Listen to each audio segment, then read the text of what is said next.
All India Kashmiri समाज के सदर डॉक्टर रमेश रैना ने हुकूमत हिंद से वादी कश्मीर में साजगार माहौल बनाने का मुतालबा किया।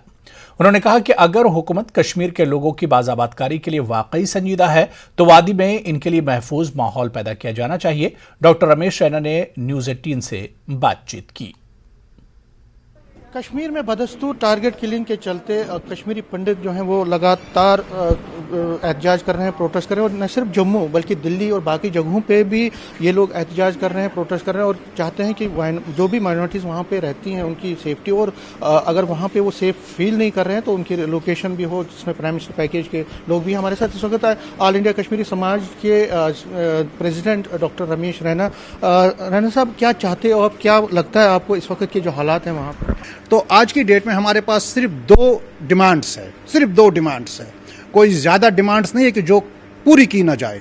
नंबर एक डिमांड ये है कि हीलिंग टच पॉलिसी का गठन किया जाए उन लोगों के लिए जिन्होंने कश्मीर प्रेफर किया बजाय माइग्रेशन के, उन लोगों के लिए जिन्होंने वहाँ पर कश्मीर की सेवा की, कश्मीर के लोगों की सेवा की। तो आपके माध्यम से मैं ये कहना चाहूँगा, बयां करना चाहूँगा, हम खुशी से कोई ये प्रेस कॉन्फ्रेंस नहीं कर रहे हैं, हमारे दिल रो रहे हैं और ये हमारे आंसुओं की आवाज़ है जो हम आपके माध्यम से कहना चाहते हैं और सरकार को कहना चाहते हैं और बड़ी संजीदगी के साथ कहना चाहते हैं कि साहब आप एकदम इक़दामात कीजिए, एकदम कदम उठाइए जो हमारी कम्युनिटी को सेव करेगा। हमारा ये मानना है, to save Kashmiri Pandit in Kashmir is to save India. LG ये कह रहे हैं, एलजी साहब का भी इंटरव्यू आया था, उन्होंने ये कहा कि कश्मीरी पंडितों को हम वापस लेना चाहते हैं लेकिन उनके मन में जाने की इच्छा नहीं है। तो वो कह रहे हैं कि हम तो कोशिश कर रहे हैं लेकिन वो जाने की इच्छा नहीं है उनके मन में, हम कैसे उनको ले जाएंगे? मैं एलजी साहब का बड़ा सम्मान करता हूं, मैं धन्यवाद भी करता हूं कि जो एलजी साहब ने कुछ इक़दामात किए, एडमिनिस्ट्रेशन ने कुछ कदम उठाए वहां पर बहुत अच्छे हैं। लेकिन यहां पर मैं डिसएग्रीमेंट करना चाहूंगा एलजी साहब के साथ।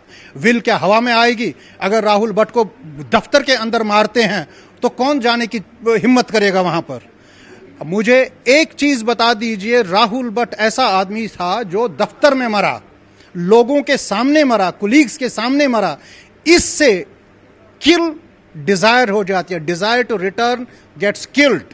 और इस डिजायर को कायम रखने के लिए आपने वो वातावरण क्रिएट करना है जिससे मुझे भी लगे हाँ मैं जाऊंगा और मैं मरूंगा नहीं। कोई मरने के लिए नहीं जाता है और ये वातावरण क्रिएट करना है एडमिनिस्ट्रेशन को। मैं जाने को तैयार हूं लेकिन मुझे वो वर्किंग कंडीशन चाहिए और वो वर्किंग कंडीशन एडमिनिस्ट्रेशन क्रिएट करेगा। न्यूज़ 18 से बात करने के लिए शुक्रिया। तो डॉक्टर रमेश रैना साहब कह रहे हैं कि कश्मीरी पंडित वापस जाना चाहता है लेकिन वहाँ के एटमॉस्फेयर को ठीक करना पड़ेगा, वहाँ के एनवायरनमेंट को ठीक करना पड़ेगा, सिक्योरिटी सिचुएशन को ठीक करना पड़ेगा, तभी कश्मीरी पंडित वहाँ जा पाएंगे। कैमरामैन नारायण के साथ मैं समीर भट्ट, न्यूज़ 18 जम्मू।